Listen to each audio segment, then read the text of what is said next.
மக்கள் ஏறுமீங்க நம்ம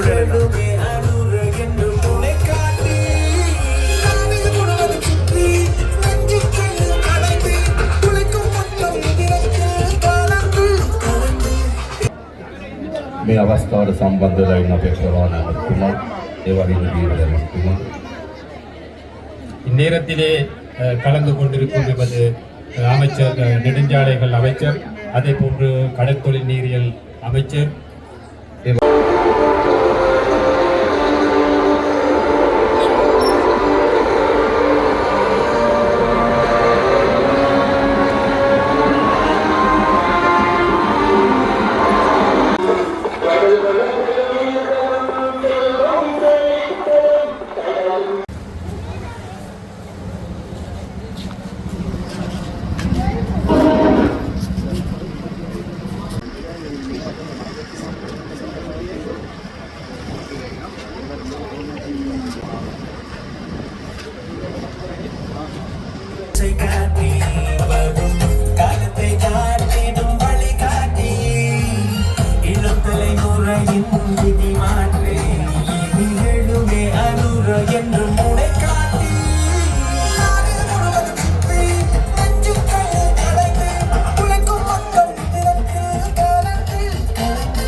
நீங்கள் எவ்வளவு நேரம் பார்த்து கொண்டிருந்த உங்களுடைய ஜனாதிபதி அனுரகுமார் திசாநாயக்க அவர்களுடைய வருகை, அவர்களை இந்த வல்வெட்டி மண் வருக வருக என்று அன்பாக வரவேற்கின்ற காட்சியை இப்போது நீங்கள் கண்டு கொண்டிருக்கிறீர்கள். அவருடைய வருகை என்பது இலங்கை வரலாற்றையே மாற்றியளிக்கின்ற வருகை. அவர்களுடைய வருகையானது இலங்கையுடைய சரித்திரத்தில் நான் நினைக்கின்றேன் கடந்த ஆனால் இப்பொழுது பார்க்கின்ற பொழுது அனுர தோழர் லண்டனுக்கு போனால் லண்டன்லையும் சனம் நிறைஞ்சு வடி, அமெரிக்காவுக்கு போன அமெரிக்காவிலையும் மக்கள் வெள்ளமென அணித்திருக்கிறார். தென்னிலங்கையில காலியார் மாத்திரையார் எல்லா பிரதேசங்களிலும் லட்சக்கணக்கான மக்கள் அணித்திருக்கிறார். ஆனால் இப்பொழுது இந்த வல்வெட்டி நகரத்தை பார்க்கின்ற போது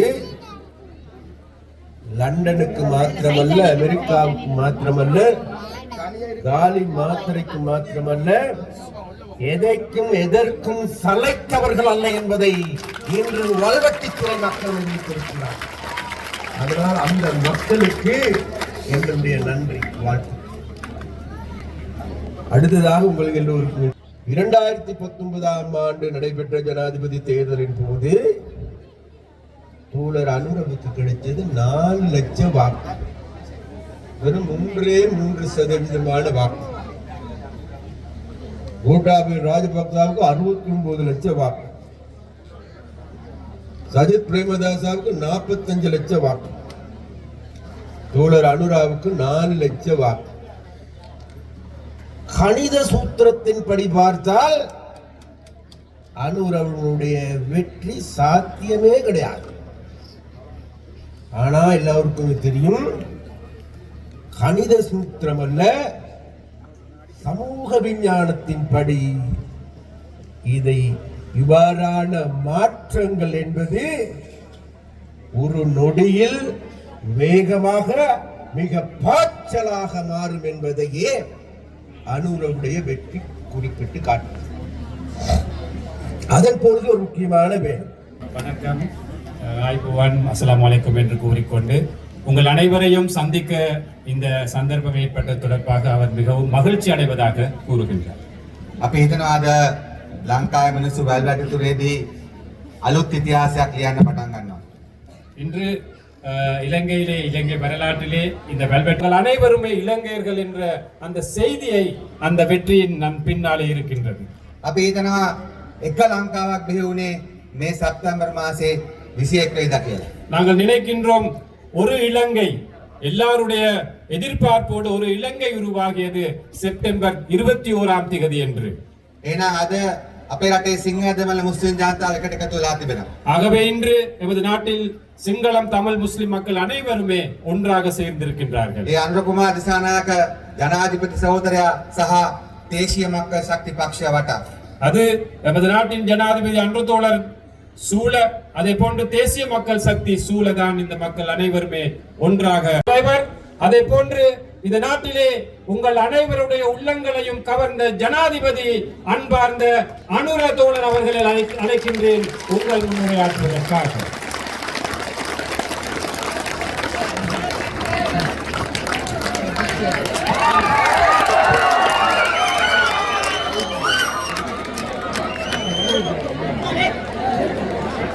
ගෞරවනීය අපේ රාජ්‍ය මාත්‍යලගේ පුරුක්කල්පනාවගේ கௌரவமிக்க எமது மிக்கு மாரே அதே போன்று எமது கௌரவமிக்க மத தலைவர்களே அனைவருக்கும் வணக்கம்.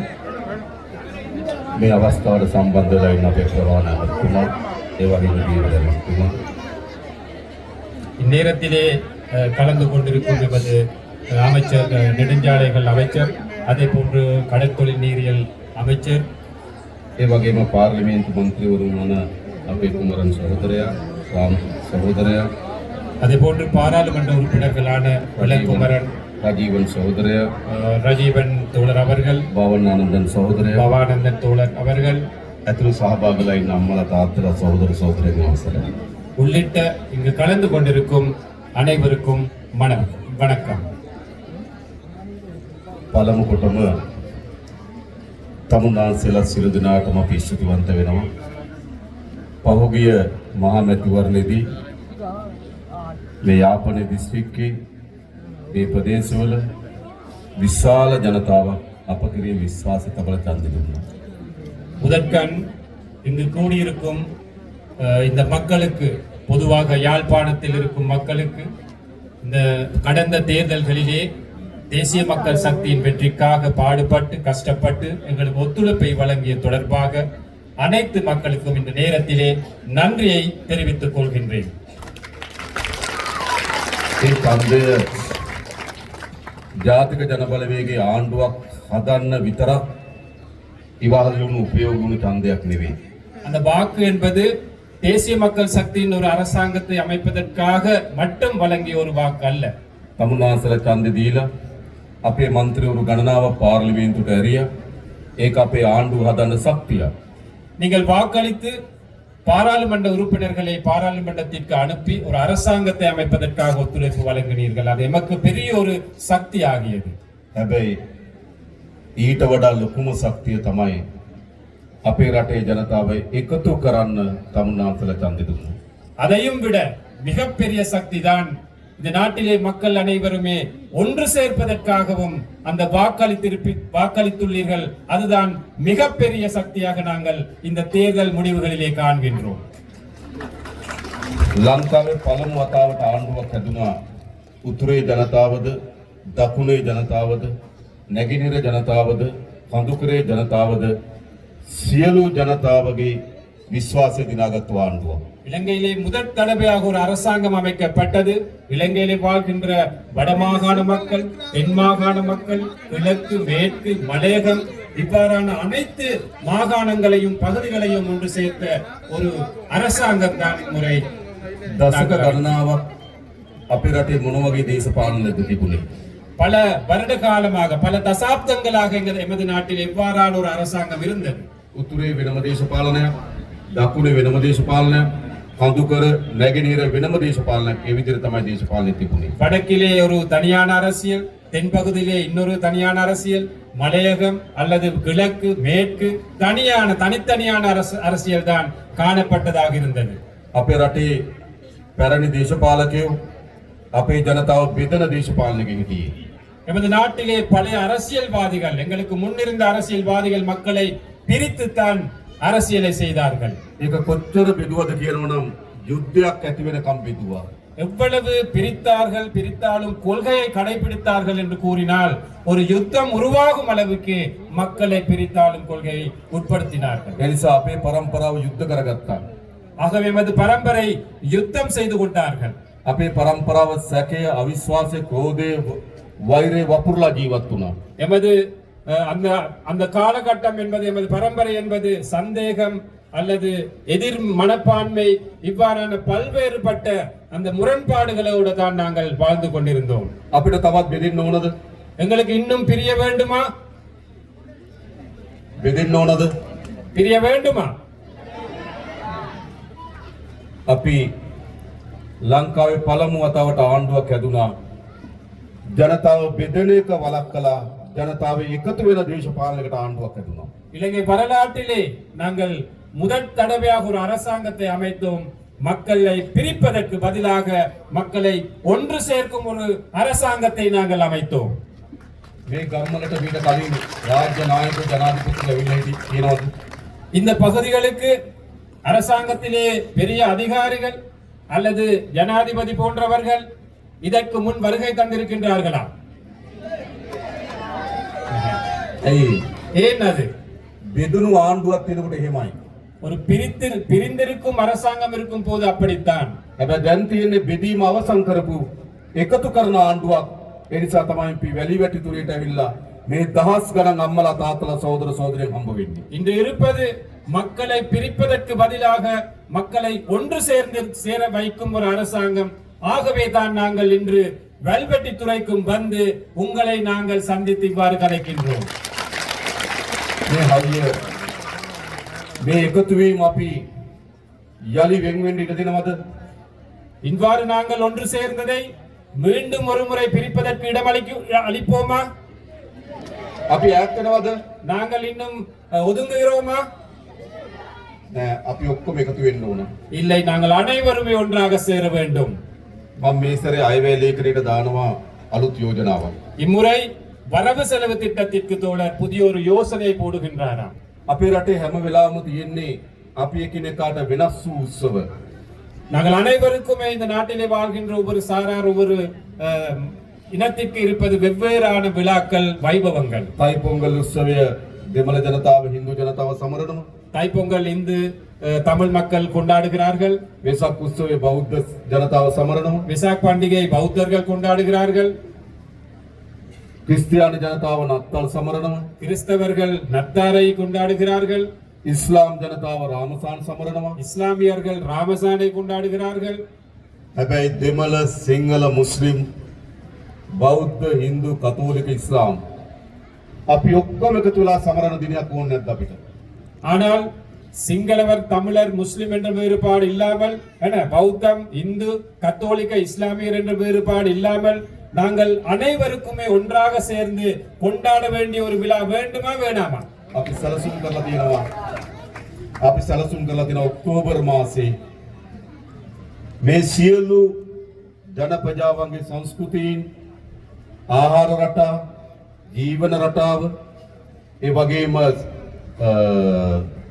අඳින පළඳින රටා මේ ඔක්කොම එකට එකතු කරලා සංගීතය නාට්‍ය කවි මේ ඔක්කොම එකතු කරලා ජාතියේ මහා මංගල්‍යය අපි ලෑස්ති කරලා තිබෙනවා. ஆகவே இந்த நாட்டிலே இருக்கும் அனைத்து மக்களுடைய ஒன்று சேர்வினால் அக்டோபர் மாதத்திலே, அதாவது இந்த நாட்டில் அனைத்து மக்களுடைய கலாச்சாரம் பண்பாடு பழக்க வழக்கங்கள் உடை அலங்காரங்கள் அல்லது உணவுப் பொருள் தயாரிப்பு உணவு கலாச்சாரம் இவை அனைத்துமே ஒன்று சேர்த்த ஒரு விழாவை நடத்துவதற்காக நாங்கள் திட்டமிட்டு இருக்கின்றோம். අපි ඈත්ලා හිටියට අපේ දරුවන්ට ඈත්ලා ඉන්න දෙන්නේ. நாங்கள் கடந்த காலங்களிலே பிரிந்திருந்தாலும் எமது பிள்ளைகளுக்கு அந்த பிரிப்பதற்கான சூழலை நாங்கள் உருவாக்க கூடாது. අපේ පරම්පරාව යුද්ධ කරගත්තට අපේ දරුවන්ගේ පරම්පරාවට යුද්ධ කරගන්න ඉඩ දෙන්නේ නෑ. எமது பரம்பரை யுத்தம் செய்தாலும் எமது பிள்ளைகளுக்கு ஒரு யுத்தத்தை ஏற்படுத்த நாங்கள் கூடாது. උතුරේ දකුණ නැගෙනහිර සියලු ජන දරුවන් එකට එකතු වෙන රාජ්‍යයක් බවට මේ රාජ්‍ය අපි පත් කරනවා. வடக்கு தெற்கு கிழக்கு மேற்கு என்ற அனைத்து பகுதிகளிலுமே உள்ள பிள்ளைகளை ஒன்று சேர்க்கும் ஒரு தேசிய விழாவாக நாங்கள் தேசிய அரசாங்கத்தின் முடிவுகளாக இதை நாங்கள் முன்னெடுப்போம். ලංකාවේ පළමු වතාවට ආණ්ඩුවක් හැදුනා පොඩි මිනිස්සුන්ගේ ආණ්ඩුවක්. இலங்கை வரலாற்றிலே முதல் தடவையாக சாதாரண மக்களுடைய ஒரு அரசாங்கம் அமைக்கப்பட்டிருக்கின்றது. එහෙම නෙවෙයිද? අයියා ජනාධිපති, මල්ලි ජනාධිපති. அண்ணாவும் ஜனாதிபதி, தம்பியும் ஜனாதிபதி. මාමා ජනාධිපති, බෑනත් ජනාධිපති. மாமா ஜனாதிபதி, மருமகன் ஜனாதிபதி. පහුගිය ජනාධිපතියන්ද උත්සාහ කරා ජනාධිපතිවරුන්ගේ දරුවෝ දෙන්නෙකුත් ජනාධිපති වෙන්න. கடந்த ஜனாதிபதி தேர்தலிலே உங்களுக்கு தெரியும், 2 ஜனாதிபதிமார்களுடைய மகன்மார்களும் ஜனாதிபதி அந்த தேர்தலிலே போட்டியிட்டார்கள். එහෙමනේ. அப்படித்தானே? ඒකන බලය තිබ්බේ කාගාවද? அப்படி என்றால் அதிகாரம் யாருடைய கையில இருந்தது? උඩ ඉන්න පවුල් ගාව තමයි බලය அந்த තිබ්බේ. மேல் மட்டத்திலே இருந்த ஒரு வர்க்கத்தின் கையில தான் அதிகாரம் இருந்தது. හැබැයි මේ රටේ ජනතාව ஆனால் இந்த நாட்டிலே மக்கள் පහුගිය ජනාධිපතියන්ද තීන්දුවක් ගත්තා. கடந்த ஜனாதிபதி தேர்தலில் ஒரு முடிவொன்று எடுத்தார்கள். උඩ පවුල් වලින් மேல்மட்ட அந்த வர்க்கத்தில் இருந்து බලය පහළ පවුල් අතර මාරු කරන්න. அந்த அதிகாரத்தை சாதாரண மக்களிட கையிலே வழங்க வேண்டும் என்று. හොඳ නැද්ද? நல்லவா கெட்டதா? නල්ල. දැන් අපිට තියෙන මොකද්ද? இப்போ எங்கள் முன் இருக்கும் දැන් හදලා තියෙනවා පොඩි මිනිස්සුන්ගේ ආණ්ඩුවක්. இப்போ எமக்கு முன் சாதாரண மக்களுடைய ஒரு அரசாங்கம் இருக்கின்றது. අපේ රාමලිංගම් සහෝදරලා, எமது ராமலிங்கம் தோழர், අපේ කුමරන් සහෝදරලා, எமது குமரன் தோழர், අපේ සහෝදරවරු எமது அனைத்தும் தோழர்கள், මේ කිසි කෙනෙක් පවුල් වලින් ඵලය ආපු අය නෙවෙයි. இவர்கள் யாருமே குடும்பத்தில் வாழையடியாக அதிகாரத்திற்கு வந்தவர்கள் அல்ல. සාමාන්‍ය මිනිස්සුන්ගේ දරුවෝ. சாதாரண மக்களுடைய பிள்ளைகள். මේ ප්‍රදේශයේ අපේ විශාල වැඩ කොටසක් වැඩ කරන இந்த பகுதியிலே நிறைய வேலைகள் செய்கின்றோம். මේ රැස්වීම ලෑස්ති කරන්න විශාල වෙහෙසක් දරපු இந்த கூட்டத்தை ஏற்பாடு செய்வதற்கு கூட அதிகளவாக பாடுபட்ட අපේ රූපන් සහෝදරයා. எமது ரூபன் தோழர். සාමාන්‍ය මිනිස්සු අපි. சாதாரண மக்கள் நாங்கள். එහෙනම් දැන් ආණ්ඩුවක් හැදලා තියෙන මොන වගේ ආණ්ඩුවක්ද? ஆகவே ஒரு அரசாங்கம் அமைந்திருக்கின்றது. எவ்வாறான அரசாங்கம்? අපේ ආණ්ඩුවක්. எமது அரசாங்கம். එහෙම නෙවෙයිද? அப்படி இல்லையா? මේක කාගේ ආණ්ඩුවද? இது யாருடைய அரசாங்கம்? අපේ ආණ්ඩුව. எமது අපි அரசாங்கம். ඔක්කොගේම ආණ්ඩුව. எமது அனைத்து மக்களுடைய அரசாங்கம். එහෙනම් අපිට අභියෝග කීපයක් තියෙනවා. ஆகவே எங்களுக்கு நிறைய சவால்களும் இருக்கின்றன. පළමු කොට මේ ග්‍රාමීය ජනතාවගේ දුප්පත්භාවය නැති කරන්න ඕන. முதலாவதாக இந்த கிராமிய வறுமையை நாங்கள் ஒழித்து கட்ட வேண்டும். එහෙම නෙවෙයිද? அப்படித்தானே? හොඳ නිවාසක් නැහැ. சிறப்பான ஒரு வீடு இல்லை, ආදාය මාර්ග නැහැ. வருமான வழி இல்லை, පානීය ජලය නැහැ. குடிநீர் இல்லை, ගමට එන්න හොඳ පාරක් නැහැ. வீட்டுக்கு வர்றதுக்கான கிராமத்துக்கு வர்றதுக்கான දරුවන්ට பாதை ගන්න இல்லை, හොඳ පාසලක් නැහැ. பிள்ளைக்கு நல்ல ஒரு ஸ்கூல் இல்லை, දීවර රස්සාව කරන්න විදියක් නැහැ. மீன்பிடி கடற்தொழில் செய்ய முடியவில்லை. විශාල බැටකන ජනතාවක්. எந்த பக்கத்திலும் நமக்கு கஷ்டங்களே இருக்கின்றன. අපේ ආණ්ඩුව எமது அரசாங்கம், අපි ඔක්කොම එකතු වෙලා හදාගත්තු ආණ්ඩුව. நாங்கள் அனைவருமே ஒன்று சேர்ந்து அமைத்த அரசாங்கம். ක්‍රමානුකූලව පියවරෙන් පියවර படிப்படியாக මේ ප්‍රශ්න ඔක්කොම විසඳන්න ලෑස්ති අපි. இந்த அனைத்து பிரச்சனைகளும் தீர்க்க தயாராக இருக்கின்றோம். හොඳද? நல்லமா? අපි ඉස්සරලම මේ අස්වැසුම දෙන ජනතාවගේ දීමනාව අපි වැඩි කරා. நாங்கள் ஏற்கனவே இந்த நலன்புரி கொடுப்பனவு, அஸ்வசும கொடுப்பனவு கொடுப்பதை நாங்கள் நீடித்து அந்த அளவையும் கூட்டி இருக்கின்றோம். අපේ දුප්පත් අම්මා තාත්තගේ දරුවට ඉස්කෝලේ යන්න පාසල් පොත්පත් මිලදී ගන්න විදිහක් නැහැ. எங்கட வறுமைக்குட்பட்ட பெற்றோர்களுக்கு தனது பிள்ளையை பாடசாலைக்கு அனுப்புவதற்கு அந்த பாடசாலை உபகரணங்களை பெற்றுக்கொள்ள முடியாமல் இருந்தது. අපි අස්වැසුම ලබන සියලු පවුල් වල දරුවන්ට රුපියල් 6000 දුන්න පාසල් පොත් උපකරණ அந்த මිලදී. அஸ்வசும கொடுப்பனவை பெற்றுக்கொள்ளும் பெற்றோர்களுக்கு, அந்த பிள்ளைகளுக்கு வழங்குவதற்காக 6000 ரூபாய் நிதி ஒதுக்கணும் பாடசாலை உபகரணங்களை பெற்றுக்கொள்வதற்காக. ඒ විතරක් නෙවෙයි දැන් අපි තීන්දුවක් ගත්තා. ළමයි 300ට වඩා අඩු සියලු පාසල් වල දරුවන්ට රුපියල් 6000ක දීමනාවක් දෙන්න පාසල් පොත් මිලදී ගන්න. அதே போன்று நாங்கள் இன்னொரு முடிவெடுத்திருக்கின்றோம். 300க்கு குறைந்த பிள்ளைகள் படிக்கும் பாடசாலைகளிலே அந்த அனைத்து பிள்ளைகளுக்கும் 6000 ரூபாய் கொடுப்பனவு பாடசாலை உபகரணங்கள் பெற்றுக்கொள்வதற்காக வழங்குவோம் என்று. ඇයි අපි එහෙම කරන්නේ? ஏன் நாங்கள் அப்படி මේ செய்கின்றோம்? ගම්වල දුප්පත්භාවය ඉවත් කරන්න නම් දරුවන්ට හොඳට උගන්වන්න ඕන. இந்த கிராமங்களிலே, இந்த பகுதிகளிலே வறுமையை ஒழித்து கட்ட வேண்டுமானால் பிள்ளைகளுக்கு நாங்கள் சிறப்பான கல்வியை கொடுக்க வேண்டும், வழங்க வேண்டும். ඒ නිසා තමුන්වහන්සේලා මහන්සි වෙන දරුවන්ට උගන්වන්න. ஆகவே நீங்களும் உங்களோட பிள்ளைகளுக்கு படிப்பிப்பதற்காக ஒத்துழையுங்கள், செயற்படுங்கள். දුප්පත්භාවයෙන් අපි මිදමු දරුවන්ට උගන්වමු. வறுமையிலிருந்து நாங்கள் மீளுவோம், பிள்ளைகளை படிக்க வைப்போம். අපි තීන්දුවක් අරන් තියෙනවා සියලු පාසල් වල ගුරු පුරප්පාඩු ඉවත් කරලා විශේෂයෙන්ම මේ අවුරුද්දේ අපි අලුතෙන් ගුරුවරු බඳව ගන්නවා පුරප්පාඩු වලට. அதே போன்று நாங்கள் இன்னொரு முடிவு எடுத்திருக்கின்றோம். அனைத்து பாடசாலைகளிலும் ஆசிரியர் குறையை பற்றாக்குறையை நிவர்த்தி செய்து புதிய ஆசிரியர்களை நாங்கள் நியமனம் வழங்கி பெற்றுக்கொண்டு சிறப்பான இந்த கல்வியை முன்னுக்கு கொண்டு போவதற்காக අපේ දිසාපතිතුමා ඉන්නවා එතුමා දන්නවා ගුරු හිගේ තියෙන පාසල් අපිට කියන්න අපි ගුරුවරු එවන්නම්. எமது மாவட்ட செயலாளர் இருக்கின்றார் இங்கே. நீங்கள் கூறுங்கள் ஆசிரியர் பற்றாக்குறை உள்ள பாடசாலைகள் எங்கே இருக்கின்றன என்று நாங்கள் ஆசிரியர்களை நாங்கள் அனுப்புகின்றோம். ඒ විතරක් නෙවෙයි අපි යාපනයේ පුස්තකාලේ තවත් දියුණු කරන්න ඕන. அதே போன்று எமது யாழ் நூலக சாலை இன்னும் நாங்கள் அபிவிருத்தி செய்ய வேண்டும். ඒ සඳහාත් මේතර ඇවැලි කෙනෙක් අපි සල්ලි වෙන් කරනවා. அதற்காகவும் நாங்கள் இந்த வரவு செலவு திட்டத்திலே நிதி ஒதுக்கீடு செய்கின்றோம். ගම්වල අපිට යන්න තියෙන හොඳම පාර අධ්‍යාපනය. ஆகவே இந்த கிராமத்திலே எமக்கு இருக்கின்ற சிறப்பான வழிதான் இந்த கல்வியை நாங்கள் மேம்படுத்த வேண்டும். අපි ළමුන් 250ට අඩු සියලු පාසල් වල දරුවන්ට සපත්තු ගන්න රුපියල් 3000ක් දෙනවා. 250 மாணவர்களுக்கு குறைவாக உள்ள அனைத்து பாடசாலைகளிலும் படிக்கும் மாணவர்களுக்கு சப்பாத்துக்களை வாங்குவதற்காக 3000 ரூபாய் காசு நாங்கள் ஒதுக்குகின்றோம். අර පාසල් වලින් ආහාර දෙන ළමයිට එක වේලකට දුන්න රුපියල් 60යි. ඒක අපි 100 දක්වා වැඩි කරනවා. பாடசாலையிலே உணவு வழங்கிய பாடசாலையில் உங்களுக்கு தெரியும் 60 ரூபாய் மட்டும்தான் ஒரு பிள்ளைக்கு ஒதுக்கப்பட்டிருந்தது. அந்த 60 ரூபாவை 100 ரூபாய் வரை நாங்கள் அந்த அளவை அதிகரிக்கின்றோம். චීන රජය අපිට එකඟ වෙලා තියෙනවා සියලු දරුවන්ට නොමිලේ ලබන අවුරුද්දේ ඇඳුම් ලබා දෙන්න. சீன அரசாங்கம் ஒத்துக்கொண்டிருக்கின்றார்கள். இந்த வருடத்திலே வழங்கியதை போன்று அடுத்த வருடத்திலும் பாடசாலை சீருடைகளை இலவசமாக வழங்குவதற்கு. ඒ නිසා අපි වැඩිම වේස දරන දරුවන්ට උගන්වන්න. ஆகவே நாங்களும் மிகவும் கஷ்டப்படுகின்றோம் பிள்ளைகளின் கல்வி தரத்தை உயர்த்துவதற்காக. காங்கேசன்துறை, பரந்தன்,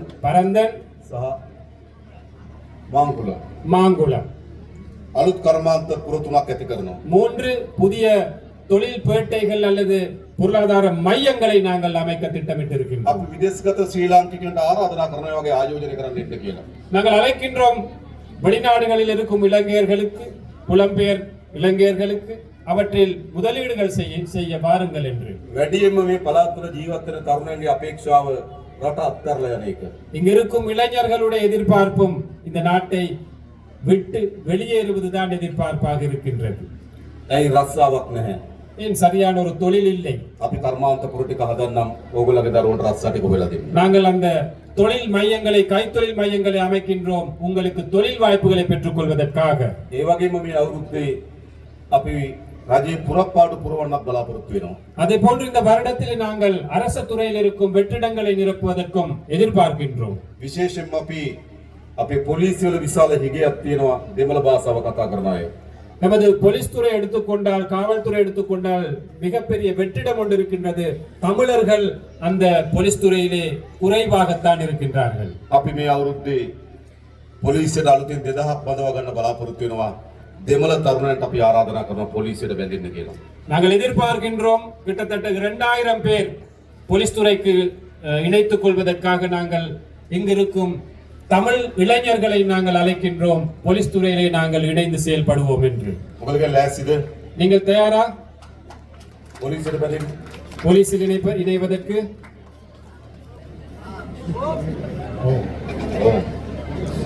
ඒ මොකද පොලිසිය හරි වැදගත් කාර්යයක් කරනවා අපේ ගම්වල ආරක්ෂාවට සාමයට විශාල වැඩ කොටසක් කරනවා. ஏனென்றால் போலீஸ் துறை எடுத்துக்கொண்டால் எமது கிராமங்களிலே அமைதியை பாதுகாப்பதற்காக பெரிய ஒரு சேவை செய்கின்றார்கள். ඒකට මේ භාෂාව කතා කරන නිලධාරීන් අවශ්‍යයි. அதற்கு அந்த மொழியிலே, அந்த கிராமத்தில் வாழும் மக்களுடைய மொழியில் கதைக்கும் அந்த அதிகாரிகள் தேவை. ඒ වගේම මේ පළාත් වල වේගයෙන් මත්ද්‍රව්‍ය පැතිරෙමින් යනවා. அதே போன்று எங்களுக்கு தெரியும் இந்த பகுதிகளில் கூட பாரிய அளவிலே போதை வஸ்து, இந்த பாவடை, அந்த விஸ்தரிப்பு நடந்து கொண்டிருக்கின்றது. අපේ තරුණ පරම්පරාව විශාල සමුද්‍රය වලට ගොදුරු වෙමින් තිබෙනවා. நமது இளம் சமுதாயம் இந்த போதை வஸ்துக்கு பெருமளவாக அடிமைப்பட்டு வருகிறார்கள். අපි මේක නතර කරන්න තාමත් ශක්තිමත් වැඩපිළිවෙලක් හදලා තියෙනවා. இதை நிறுத்துவதற்காக நாங்கள் பெரும் சக்தி வாய்ந்த ஒரு திட்டத்தை நாங்கள் முன்னெடுத்து வருகின்றோம். හැබැයි ඔයගොල්ලන්ගේ සහායත් අවශ්‍යයි. ஆனால் அதற்கு உங்களுடைய ஒத்துழைப்பும் எங்களுக்கு தேவைப்படுகின்றது. අපි එකතු වෙලා මේ මත්ද්‍රව්‍ය තුරන් කරමු. நாங்கள் ஒன்றிணைந்து இந்த போதை வஸ்து பிரச்சனையை தோற்கடிப்போம். ඒ වගේම අපි දන්නවා විශාල ඉඩම් ගැටලුවක් තියෙනවා මේ යාපනයේ ජීවත් වෙන ජනතාවට. அதே போன்று இந்த யாழ் மாவட்டம் அல்லது வடமாகாணத்தை எடுத்துக்கொண்டால் காணி பிரச்சனை என்பது பெரிய ஒரு பிரச்சனையாக இருக்கின்றது. අපේ ප්‍රතිපත්තිය எமது கொள்கை ජනතාවගේ ඉඩම් ජනතාවට ලබා දිය යුතුයි. எமது கொள்கை வந்து மக்களுடைய காணியை மக்களுக்கு வழங்க வேண்டும் என்பது. ආරක්ෂාවට සංවර්ධනයට ආණ්ඩුවට ඉඩම් පවරා ගැනීමේ අයිතිය තියෙනවා. பாதுகாப்புக்கு அபிவிருத்திக்கு காணியை எடுத்துக்கொள்ளும் உரிமை அரசாங்கத்துக்கு இருக்கின்றது. ඒත් බොරුවට ඉඩම් තියාගෙන ඉන්න බෑ. ஆனாலும் பொய்யுக்கு காணியை அரசு தரப்பிலே வைத்துக் கொள்வது தவறு. අපි දන්නවා තාමත් පවුල් විශාල 1500කට ආසන්න ප්‍රමාණයක්. නේද? 1500කට වැඩි ප්‍රමාණයක් තාමත් අවතන් කඳුරු වල ඉන්නවා. எங்களுக்கு தெரியும் இன்னமும் கிட்டத்தட்ட 1500 குடும்பங்கள் இன்னமும் அகதி முகாம்களில் அல்லது இடம்பெயர் முகாம்களிலே வாழ்கின்றார்கள். පුද්ගලයන් நபர்கள் மன்னிக்கணும்.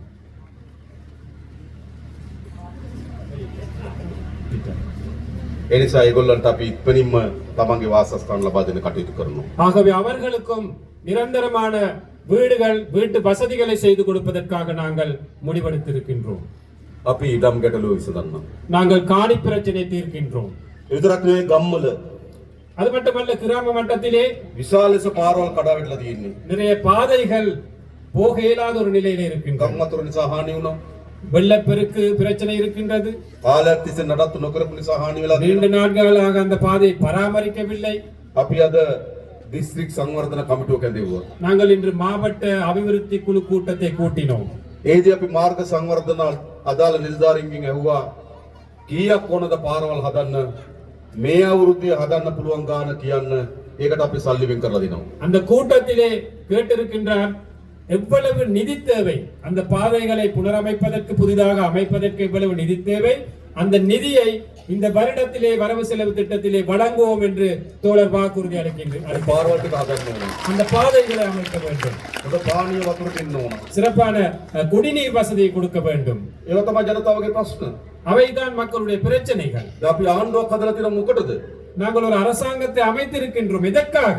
ජනතාවගේ ප්‍රශ්න විසඳන්න ආණ්ඩුවක්. மக்களுடைய பிரச்சனைகளை தீர்ப்பதற்கான அரசாங்கம். ජනතාවගේ ආණ්ඩුවක් மக்களுடைய அரசாங்கம் අපි හදලා තියෙනවා. நாங்கள் அமைத்திருக்கின்றோம். අපි දන්නවා දැන් කාලාන්තරයක් තිස්සේ எங்களுக்கு தெரியும் நீண்ட நாட்களாக මේ උතුරු මුහුද இந்த வடமாகாண இந்த கடற்பரப்பு විශාල දීවර ගැටලුවක් තියෙනවා. பெரும்பான்மையான மீன்பிடி கடற்தொழில்களுடைய பிரச்சனைகள் காணப்படுகின்றன. අපේ දීවර ජනතාවගේ විශාල ලෙස බැට කනවා.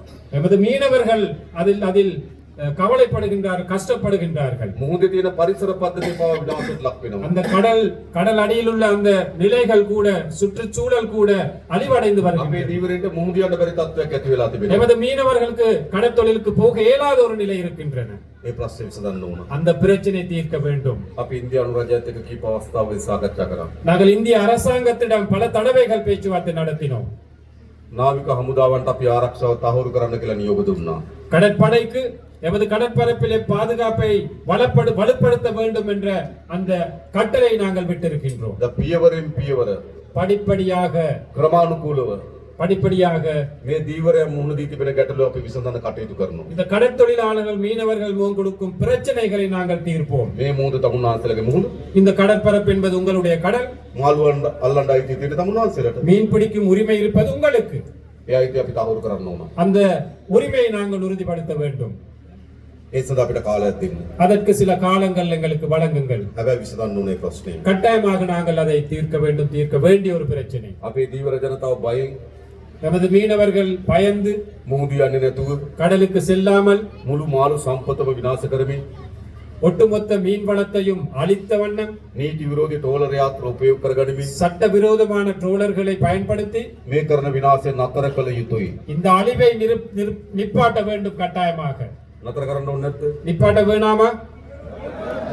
අපි ඒක කරන්න ඕන. நாங்கள் அதை செய்ய வேண்டும். අපි ඒ සඳහා වැඩ කටයුතු කරමින් ඉන්නවා. அதற்காக நாங்கள் செயல்பட்டு கொண்டிருக்கின்றோம். මොකද මේක අපේ මුහුද අපේ ජනතාව. இது எங்களுடைய மக்கள், எமது கடற்பரப்பு. ඒ ඉන්න ප්‍රශ්න අපි විසඳීම සඳහා උපරිම උත්සාහයක් දරනවා. ஆகவே பிரச்சனைகள் தீர்ப்பதற்காக நாங்கள் முழு மூச்சாக செயல்படுவோம். ඒ වගේම පහුගිය මැතිවරණයේදී அதே போன்று கடந்த தேர்தலிலே ජනතාවගේ විශාල උවමනාවක් තිබුණා மக்களுடைய மிகப்பெரிய ஒரு எதிர்பார்ப்பாக இருந்தது. අපේ රටේ මේ දේශපාලන සංස්කෘතිය වෙනස් කරන්න. எமது நாட்டிலே இந்த அரசியல் கலாச்சாரத்தை மாற்றி அமைக்க வேண்டும் என்று. අපේ රටේ දේශපාලනය තිබුණේ எமது நாட்டில் அரசியல் இருந்தது. මහජනයාට වඩා උඩින් ඉන්න දේශපාලනය.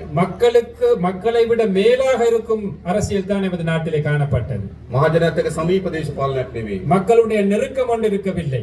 නායකයෝ ඉන්නේ ජනතාවට වඩා උඩින්. தலைவர்கள் இருப்பது மக்களை விட மேலாக.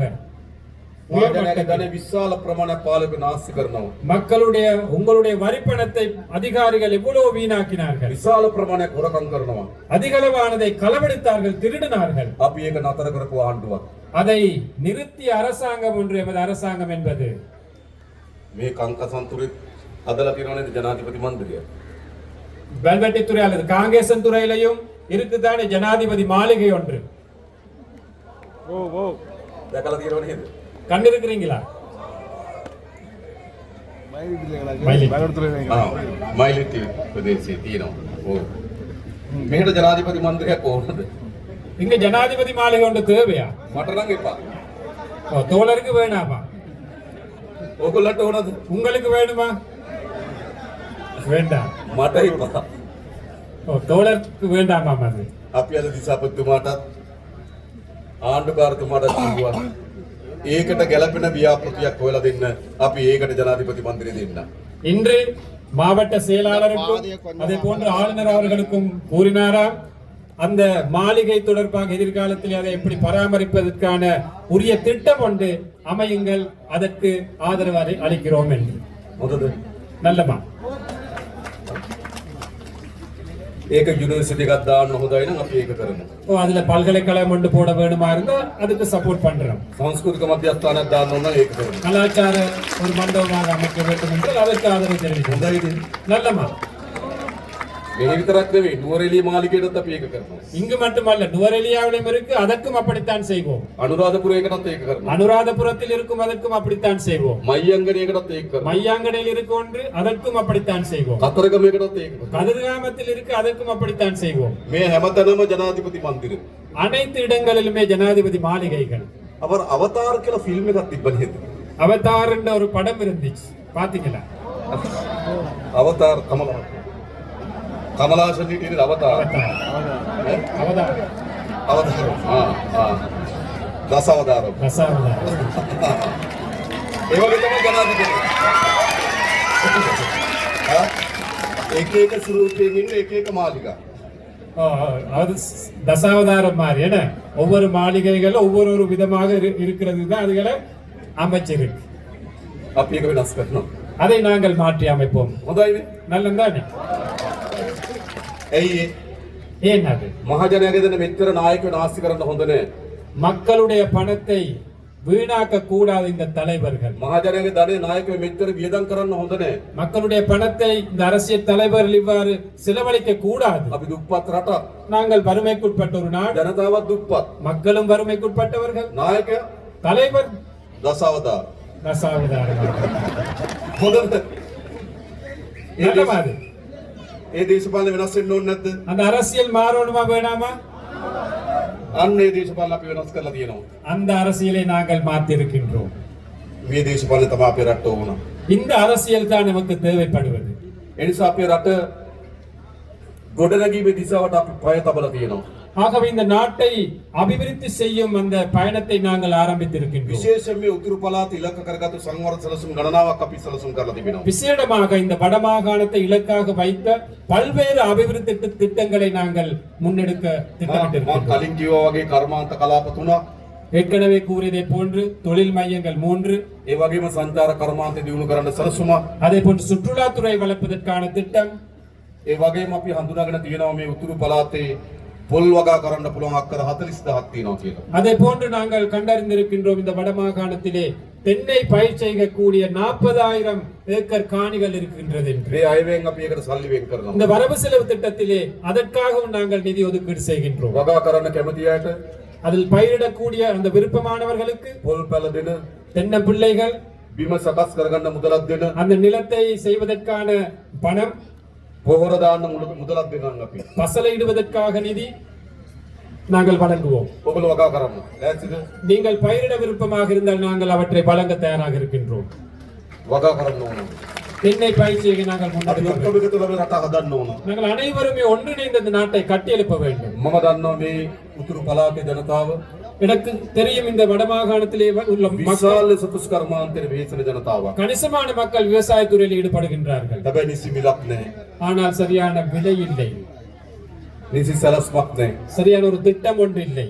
එදා ගොවි ජනතාව මුහුණ දී තියෙන ගැටලුවට අපි විසඳුම් හොයන්න. அவ்வாறு விவசாயிகள் முகங்கொடுத்திருக்கும் பிரச்சனைகளுக்கும் நாங்கள் தீர்வு வழங்குவோம். මේ වන විටත් අපි පොහොර සානාධාර රුපියල් 25000 දක්වා වැඩි කරා. ஏற்கனவே நாங்கள் பசலை மானியத்தை 25,000 ரூபாய் வரையும் நாங்கள் அதிகரித்தோம். අපිට ඕන ජනතාවගේ ජීවිත උසස් කරන්න. நமக்கு தேவை சாதாரண மக்களுடைய வாழ்க்கை தரத்தை உயர்த்த வேண்டும். ගොඩක් අපි මේ ගැටුම් පිටිපස්සේ තියෙන්නේ. நாம் முகம் கொடுக்கும் கணிசமான பிரச்சனைகளுக்கு பின்னால் இருப்பது, ගොඩක් මේ යුද්ධ පිටිපස්සේ තියෙන්නේ. கணிசமான இந்த யுத்தங்களுக்கு பின்னால் இருப்பது ආර්ථික ප්‍රශ්නයක් වෙන වැඩිපුර. பொருளாதார பிரச்சனை தான் கூடிய பாகம் இருக்கின்றது. එතන මේ ආර්ථික ප්‍රශ්නට අපි උත්තර හොයන්න ඕන. ஆகவே இந்த பொருளாதார துறை வளர்க்கும் அந்த பிரச்சனைகளுக்கு தீர்வு காண வேண்டும். ඒකට අපි සැලසුම් හදලා තියෙනවා. அதற்கு நாங்கள் திட்டங்களை அமைத்திருக்கின்றோம். ඒ වගේම භාෂාව. அதே போன்று மொழி உரிமை.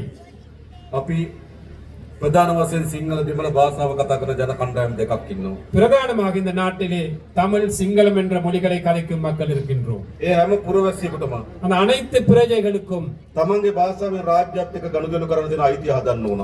தனது தாய்மொழியிலே அரசாங்கத்துடன் தொடர்பு கொள்ளும் அந்த உரிமையை ஏற்படுத்த வேண்டும். තමන්ගේ භාෂාවෙන් පොලිසියට ගිහලා පැමිණිල්ලක් කරන්න අවස්ථාව තියෙන්න ඕන. தனது தாய்மொழியிலே போலீஸுக்கு போய் ஒரு முறைப்பாட்டை செய்வதற்கான உரிமை இருக்க வேண்டும். ඒ නිසා මේ භාෂාවෙන් ඇති වී තිබෙන අසමානතාවය අපි විසඳිය යුතුයි. ஆகவே இந்த மொழி ரீதியாக இந்த பிரிவினை நாங்கள் இல்லாதொழித்து ஒழிக்க வேண்டும். ඒ නිසා තමයි මං කලින් කිව්ව ඔබගේ දරුවන් පොලිසියට බන්ධන්න. ஆகவே தான் முதல்ல சொன்ன தோழர், உங்களுடைய இந்த இளம் சக்திகள் போலீஸ் துறையில අපි சேருங்கள். ඊළඟ රජයේ රස්සාවලට ගන්නකොට ඔබගේ දරුවන් ඒවට බැඳින්න. அரச துறையில் ஆட்களை சேர்க்கும் போது உங்களோட பிள்ளைகளை அவற்றுக்கு இணையுங்கள். ඒ දෙමළ භාෂාවෙන් කතා කරන රාජ්‍ය සේවයක් අපිට අවශ්‍යයි. ஏனென்றால் தமிழ் மொழியிலே கலந்து அந்த கதைக்கும் அரச துறை ஒன்று எங்களுக்கு இந்த வடக்கிலே தேவைப்படுகின்றது. ඒක අපි හදන්න සැලසුම් කරලා තියෙනවා. அதை அமைப்பதற்கு நாங்கள் திட்டமிட்டு இருக்கின்றோம். ඒ වගේ ඊළඟ වැදගත් அதே போன்று இன்னொரு முக்கியமான விஷயம், අපේ ආගමික අයිතීන් පිළිබඳ සාධාරණත්වයක් තියෙන්න ඕන. எமது மத ரீதியான உரிமைகள் எங்களுக்கு பெற்றுக் கொள்வதற்கான அந்த சூழல் அமைய வேண்டும். මෙතන අපේ නායක හම්දුර වැඩ සිටිනවා. எமது நாயக்க தேரர் அவர்கள் இருக்கின்றார்கள். අපේ කුරුක්කොල් තුමාලා වැඩ සිටිනවා. எமது குருக்கள் அவர்கள் வருகை தந்திருக்கின்றார்கள். අපි අතර ගැටුමක් තියෙන්න ඕනද? எமக்கிடையே ஒரு போட்டி முரண்பாடு ஒன்று இருக்கணுமா? ආගම අපේ විශ්වාසය. மதம் என்பது எமது எதிர்பார்ப்பு, நம்பிக்கை. එක්කෙනෙකුට කියන්න බෑ උඹේ විශ්වාසය අත්තරපන් කියලා. யாருக்குமே வற்புறுத்த இயலாது அந்த நம்பிக்கையை கைவிட வேண்டும் என்று. ඒ එකිනෙකාගේ විශ්වාසය අපේ විශ්වාසයට ගරු කරන්න ඕන. அந்த ஒவ்வொரு நபர்களுடைய நம்பிக்கைக்கும் நாங்கள் நம்பிக்கையோடு செயல்படணும். අපි අපේ රටේ යලි நமது நாட்டில் மீண்டும் ஒரு முறை ආගම්වාදී, மத ரீதியான முரண்பாடு, ජාතිවාදී இன ரீதியான முரண்பாடு, ගැටුමක් වර්ධනය වෙන්න ඉඩ දෙන්නේ ஒரு නැහැ. முரண்பாடு ஏற்படுவதற்கு நாங்கள் இடமளிக்க மாட்டோம். පහුගිය දවස්වල கடந்த காலங்களிலே එවැනි ජාතිවාදී සටන් පාට අරගෙන කට්ටිය ඉස්සරහට එන්න පටන් ගත්තා. அவ்வாறான இன ரீதியான கோஷங்களை எழுப்பிக் கொண்டு சிலர் முன்னுக்கு வந்தார்கள். අපි ජාතිවාදී වපුරන අයට நாங்கள் இனவாதத்தை தூவுவர்களுக்கு නීතිය උපරිමයෙන් ක්‍රියාත්මක කරනවා. சட்டத்தை உயர்ந்த பட்சத்தில் நாங்கள் நடைமுறைப்படுத்த நடவடிக்கை எடுப்போம். අපිට තවත් ජාතිවාදී ඕනද? எங்களுக்கு இன்னும் இனவாதம் வேண்டுமா? අපිට ආගම්වාද ඕනද? எங்களுக்கு மதவாதம் வேண்டுமா? ඒව අවශ්‍ය නැහැ. அவை எங்களுக்கு தேவையில்லை. යලි ජාතිවාදයට ආගම්වාදයට අපේ රටේ අපි ඉඩ දෙන්නේ නැහැ. மீண்டும் ஒரு முறை இந்த இனவாதத்திற்கு மதவாதத்திற்கு நாங்கள் இடமளிக்க மாட்டோம். අපේ දරුවන් ආයේ ගැටුම්කාරී රටක් හදන්නේ නැහැ අපි. අපේ දරුවන්ට ආපහු ගැටුම්කාරී රටක් හදන්න ඉඩ දෙන්නේ අපි. எமது பிள்ளைகளுக்கு மீண்டும் இனவாத மத ரீதியான மதவாத ஒரு முருகல் நிலை ஏற்படுத்த நாங்கள் இடமளிக்க மாட்டோம். ඒ පිළිබඳව අපි සැලසුම් හදලා තියෙනවා. அதற்கான திட்டங்களை நாங்கள் ඊළඟ அமைத்திருக்கிறோம். අපි එකිනෙකාගේ සංස්කෘති වෙනස්කම් තිබෙනවා. அதே போன்று எமது கலாச்சாரங்களிலே பல்வேறு வித்தியாசங்கள் ඒවට අපි காணப்படுகின்றன. ගරු කරන්න ඕන. அவற்றுக்கு நாங்கள் மதிப்பளிக்க வேண்டும். අපේ දරුවියන් ඉන්නවා. எமது பிள்ளைகள் ඒට ආවේනික සංස්කෘතියක් එක්ක. அதற்கு தனித்தான ஒரு கலாச்சாரம் இருக்கின்றது. ලස්සන නැද්ද මේ දරුවන්? இந்த பிள்ளைகள் எடுத்துக்கொண்டால் எவ்வளவு அழகாக இருக்கின்றார்கள். ලස්සනයි අපිට. எங்களுக்கு அது மிகவும் அழகாக ඇයි இருக்கிறது. අපි සංස්කෘතිය බෙදෙන්න හදන්නේ? ஏன் நாங்கள் கலாச்சார ரீதியாக பிரிவடைய வேண்டும்? අපි හැම සංස්කෘතියකටම ගරු කරන්න ඕන. நாங்கள் அனைத்து கலாச்சாரங்களை மதிக்க வேண்டும். ඒ සංස්කෘතිය රස විඳින්න පුරුදු වෙන්න ඕන. அந்த கலாச்சாரங்களை ரசனை மிக்கதாக நாங்கள் எடுத்துக்கொள்ள வேண்டும். එහෙම රටක් අපි හදන්න ඕන. அவ்வாறான ஒரு நாட்டை நாங்கள் கட்டியெழுப்ப வேண்டும். එකක් මතක තියාගන්න. ஒன்று நினைவில் வைத்துக் கொள்ளுங்கள். අපිට ගහගෙන எங்களுக்கு சண்டை பிடித்து යුද්ධ කරගෙන யுத்தமிட்டு கொண்டு තවත් දශක ගණනාවක් මේ විදිහට දුක් විඳ ඉන්න පුළුවන්. இன்னும் பல தசாப்தங்கள் எங்களுக்கு நாங்கள் வாழ முடியும் குறைபாடுகளோடு. අපේ අම්මලාගේ පරම්පරාව දුක් විඳ, எமது பெற்றோர்களுடைய பரம்பரை கஷ்டப்பட்டார்கள். අපේ පරම්පරාව දුක් විඳ. நாங்கள் எமது பரம்பரை கஷ்டப்பட்டோம். මේ ගැටුම් යුද්ධ හදාගෙන අපිට ඕන අපේ දරුවන්ගේ පරම්පරාව යුද්ධයකට තල්ලු කරන්න. இந்த முறைகள் நிலை யுத்தங்களை ஏற்படுத்தி எமது இந்த பிள்ளைகளுடைய பரம்பரை எங்களுக்கு தேவை என்றால் கஷ்டமான ஒரு நிலைக்கு கொண்டு போகலாம். ඒ නිසා අපිට ගහගෙන මරාගෙන ඇනකොටාගෙන රටකට ඉස්සරහට යන්න බෑ. ஆகவே சண்டை பிடித்து முரண்பட்டு இவ்வாறு ஒரு நாட்டுக்கு முன்னுக்கு போக இயலாது. අපේ රට ඉස්සරහට යන්නෙම எமது நாடு முன்னுக்கு போவதாக இருந்தால் අපි අතර සමගිය හැදුණොත් විතරයි. எமக்கிடையே ஒற்றுமை அமைதி இருக்க ඒ வேண்டும். නිසා අපේ ආණ්ඩුව ஆகவே எமது அரசாங்கம் විශාලතම වෙහෙසක් දරනවා. மிக பெருவளவாக நாங்கள் கஷ்டப்படுகின்றோம், செயல்படுகின்றோம். අපි අතර සමගිය හදන්න. எமக்கிடையே ஒற்றுமை ஏற்படுவதற்காக நாங்கள் ඒ සමගිය සඳහා හොඳම ධෛර්යය දුන්නේ ඕගොල්ලෝ. அந்த ஒற்றுமைக்காக மிகப்பெரிய சக்தியை துணிச்சலை கொடுத்தது நீங்கள். කාලයක් තිස්සේ පාරම්පරික දේශපාලක පෞද්ගලික මහාචන්දට ඉල්ලුවා. காலம் காலமாக இருந்த பாரம்பரிய அரசியல்வாதிகள் கடந்த தேர்தலிலே போட்டியிட்டார்கள். වෙනම රටක් අරන් දෙන්නම් කියලා ඡන්දෙට ඉල්ලුවා. தனியான ஒரு நாட்டை பெற்றுக் கொடுப்போம் என்று தேர்தல்களை போட்டியிட்டார்கள். මතකද? நினைவிருக்கா? හැබැයි ජනතාව මොකද කරේ? ஆனால் மக்கள் என்ன செய்தார்கள்? වෙනම රටක් දෙන්නම් කියපු අය, தனியான நாட்டை பெற்றுக் கொடுப்போம் என்று පෞද්ගලික கூறியவர்களை, දේශපාලන කරපු අය குடும்ப வாயிலாக அரசியல் செய்தவர்கள் ඒ ප්‍රතික්ෂේප කරලා அவர்களை நிராகரித்து விட்டு මේ යාපනයේ දිස්ත්‍රික්කයේ අපිට ජයග්‍රහණය අරන් දුන්නා. இந்த யாழ் மாவட்டத்திலே நமக்கு வெற்றிகளை பெற்றுக் கொடுத்தார்கள். ඒකෙන් කියන්නේ මොකද්ද? இதன் செய்தி என்ன? இதனால் கூறுவது என்ன? ජනතාව කැමති එකතු වෙන්න. மக்கள் அனைவருமே ஒன்றாக சேர்ந்து வாழ ජනතාව விரும்புகிறார்கள். ගාව ජාතිවාදී නේ. மக்கள் மத்தியிலே இனவாதம் இல்லை. ජනතාව ගාව ආගම්වාදී නේ. மக்கள் மத்தியிலே மதவாதம் இல்லை. හැබැයි දේශපාලකයා ගාව තියෙනවා. ஆனால் அரசியல்வாதிகள் மத்தியிலே இருக்கின்றது அந்த அனைத்தும். ඕකයි ප්‍රශ්නේ උනේ. அதுதான் பிரச்சனையாக இருந்தது. උතුරේ දකුණේ வடக்கிலும் தெற்கிலும் දේශපාලකයන්ගේ පැවැත්ම උනේ ජාතිවාදය. அரசியல்வாதிகளின் இருப்பாக காணப்பட்டது இனவாதம். දැනුත් නැවත නැවත දකුණේ ඉසෝසවන්න උත්සාහ කරනවා. மீண்டும் தென்பகுதியிலே இனவாதம் தலை தூக்க சில செயற்பாடுகள் போகின்றன. දේශපාලකයට ජාතිවාදය ඕන. அரசியல்வாதிகளுக்கு இனவாதம் தேவை. ජනතාවට ඕන ජාතිවාදය. மக்களுக்கு இனவாதம் தேவையா? ජනතාවට ඕනද? மக்களுக்கு தேவையா? අපිට ඕන මොකද්ද? எங்களுக்கு தேவை என்ன? ජාතික සමගිය ඕන. தேசிய ஒற்றுமை தேவை எங்களுக்கு. අපි එකතු වෙමු. நாங்கள் அனைவரும் ஒன்று சேருவோம். ආණ්ඩුවක් හදලා තියෙනවා. ஒரு அரசாங்கத்தை அமைத்திருக்கின்றோம். අපි ඔක්කොගේම ආණ්ඩුවක්. எமது அனைத்து மக்களுடைய ஒரு அரசாங்கம். මේ වැලිවැට තුරේ இந்த வெல்வெட்டி துறையில் මේ ජනතාවට වඩා இந்த மக்களை விட වෙනස් පවුල් වලින් අපි ආණ්ඩුව හදපු අය නෙවෙයි. வேறு குடும்ப பின்னணிகளால் அரசாங்கத்தை அமைத்தவர்கள் அல்ல நாங்கள். අපි තමුන්නාන්සලා වගේමයි. நாங்களும் உங்களை மாறித்தான். නැත්ද එහෙම? அப்படி இல்லையா? එහෙමනේ. ඉතින් අපේ ආණ්ඩුවක් මේක. அப்ப இது எங்களுடைய அரசாங்கம். අපි මේ රට වෙනස් කරමු. நாங்கள் இந்த நாட்டை மாற்றி அமைப்போம். අලුත් යුගයකට ගෙන යමු. புதிய ஒரு யுகத்திற்காக நாங்கள் ඒ கொண்டு නිසා போவோம். තමුන්නාන්සලා අපි කරේ තිබුණු විශ්වාසය ஆகவே எம் மீது வைத்த நம்பிக்கை අපි බිඳින්නේ නැහැ. நாங்கள் ஒருபோதும் சிதைக்க மாட்டோம். මතක තියාගන්න. நினைவில் வைத்துக் கொள்ளுங்கள். හැමදාම අපේ රටේ දේශපාලකයෝ எப்பொழுதும் எமது நாட்டு அரசியல்வாதிகள் ජනතාවගේ විශ්වාසය බිඳිනවා. மக்களது எதிர்பார்ப்பத்தை சிதைத்தார்கள். අපි මේ විශ්වාසය බිඳින්නේ නැහැ. நாங்கள் ஒருபோதும் உங்களுடைய நம்பிக்கைக்கு சீர்குலைக்க மாட்டோம், நம்பிக்கை சிதைக்க மாட்டோம். තමුන්නාන්සලා ඉතාමත් දිගු පියවරක් තිබුවා. நீங்கள் நீண்ட ஒரு பயணத்திற்காக அடி வைத்தீர்கள். ඉතාමත් වැදගත් පියවරක් තිබ්බා. மிக முக்கியமான ஒரு அடி வைத்தீர்கள். ඉතාමත් විශිෂ්ට පියවරක් තිබ්බා. ஒரு விசேடமான ஒரு முடிவை எடுத்தீர்கள். එකතු වෙන්න ඕන කියලා තීන්දුවක් ගත්තා. ஒன்று சேர வேண்டும் என்ற அந்த முடிவை எடுத்தீர்கள். බෙදුනක ඇති කියලා තීන්දුවක් ගත්තා. பிரிந்தது காணும் என்ற முடிவை எடுத்தீர்கள். පෞද්ගලික මහමැතිවරණ ප්‍රතිඵල වලින් පෙන්වන්නේ මොකද්ද? கடந்த பாராளுமன்ற தேர்தல் பெருபேரில் காட்டுவது என்ன? බෙදනවා වෙනකොට එකතු වෙන්න ඕන කියලා. பிரிப்பதற்கு பதிலாக நாங்கள் ஒன்று சேர வேண்டும் என்பது. එකතු කරන්න අපිට පුළුවන් කියලා විශ්වාසය හදුවා.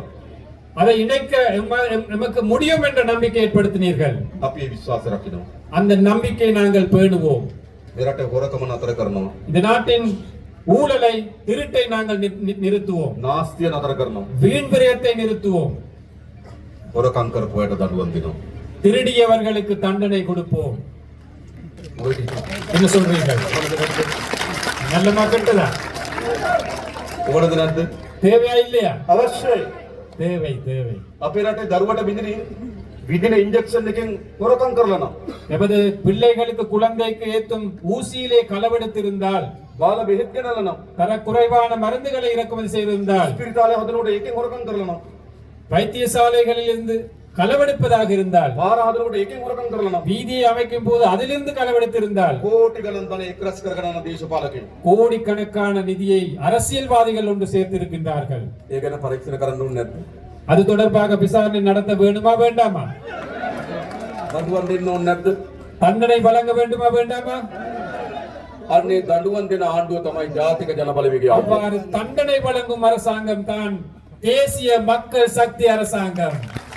දැන් දූෂණයට සම්බන්ධ වෙන එක්කම එකතු වෙලා இப்போது அந்த ஊழல் மோசடிகளிலே தொடர்புடைய அனைவரும் ஒன்று சேர்ந்திருக்கின்றார்கள். පහුගිය මැතිවරණ වේදිකාවේදී கடந்த அரசியல் மேடையிலே ගොඩක් වේදිකාවලට බෙදලා හිටියා.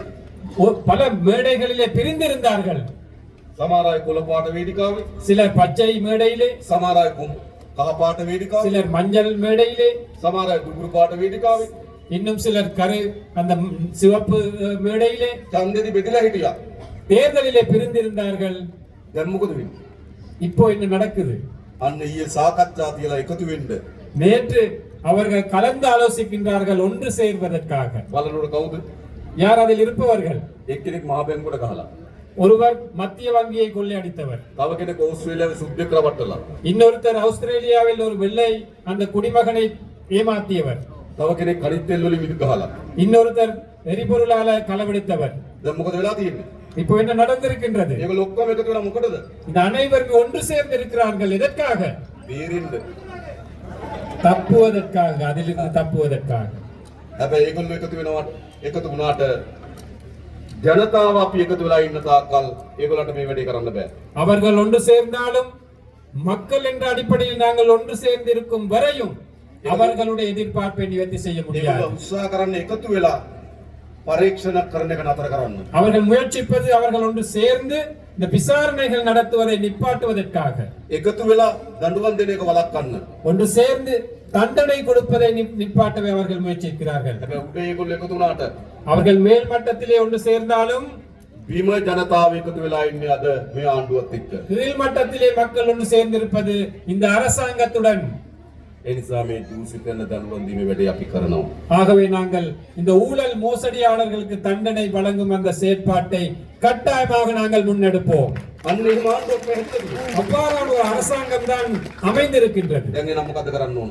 ஆகவே இப்போது என்ன செய்ய வேண்டும்? අපි ඔක්කොම එකතු වෙමු. நாங்கள் அனைவரும் ஒன்றாக சேர்ந்து විශ්වාසය තබමු. நம்பிக்கையோடு ආත්මවර ඉස්සරහට යමු. கைவிடாமல் முன்னோக்கி போவோம். අපි හරියට සැලසුම් හදලා நாங்கள் சரியான முறையில் திட்டமிட்டு අවුරුදු කීපයක් අත්හරින්න නැතුව වැඩ කරු. பல வருட காலமாக நாங்கள் தொடர்ச்சியாக வேலை செய்வோம். අපි මේ රට දියුණු රටක් බවට පත් කරන්න පුළුවන්. நாங்கள் இந்த நாட்டை ஒரு அபிவிருத்தி அடைந்த நாடாக மாற்றலாம். නැවත දූෂිතයන්ට, மீண்டும் ஊழல் மோசடியாளர்கள், නැවත හොරුන්ට, மீண்டும் திருடர்களுக்கு, නැවත අපරාධකරුවන්ට மீண்டும் குற்றவியல் செய்பவர்களுக்கு මේ රටේ ඉඩක් දෙන්න එපා. ஒரு போதும் இடமளிக்க வேண்டாம் இந்த நாட்டிலே. ආයි කියනෝ மீண்டும் ஒரு முறை அவங்களை நாங்கள் කියනවද? பாராளுமன்றத்துக்கு கொண்டு வருவோமா? නෑ මේක වෙනස් කරමු අපි. ஆமாம், நாங்கள் இதை மாற்றி அமைப்போம். ඒ වෙනුවෙන් අපි හැමදෙනාම එකතු වෙමු. நாங்கள் அனைவரும் இதற்காக ஒன்றுபடுவோம். අපිට විශාල සතුටක් තියෙනවා. எனக்கு மிகப்பெரிய ஒரு மகிழ்ச்சி இருக்கின்றது. මේ වැලිවැටි තුරේ இந்த வெல்வெட்டி துறையிலே මේ දහස් ගණනක් අම්මලා තාත්තලා එකතු වෙලා இந்த ஆயிரக்கணக்கான பெற்றோர்கள் இணைந்து අපිට සමන් දෙන්න අවිල්ලා තියෙනවා. எம்மை செவிமடுப்பதற்காக අපිට வந்திருக்கின்றீர்கள். කතා බහ කරන්න අවිල්ලා තියෙනවා. எம்மோட கலந்தாலோசிப்பதற்கு வந்திருக்கிறீர்கள். අපි විශ්වාස කරලා තියෙනවා. எம்மை நம்பி வந்திருக்கிறீர்கள். මේක සතුටුයි ගොඩක්. இது மிகவும் மகிழ்ச்சியாக இருக்கின்றது. බොහොම ස්තුතියි හැමදෙනාටම. அனைவருக்குமே மிகவும் நன்றி. නන්දි වණක්කම්.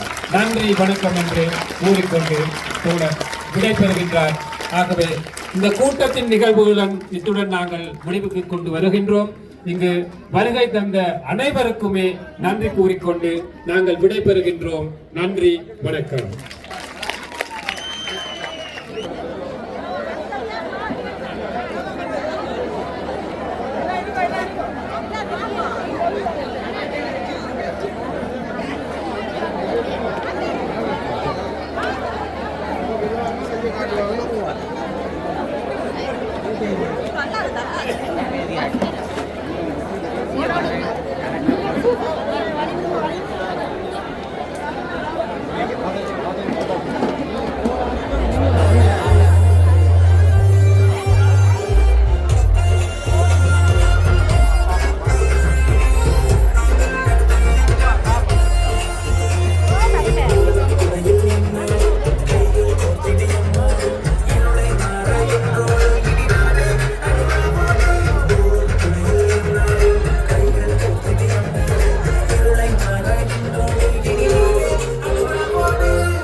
தோழமையாலே வழி பிறக்க இனி நான் கண்ணிறைவில் செழிக்க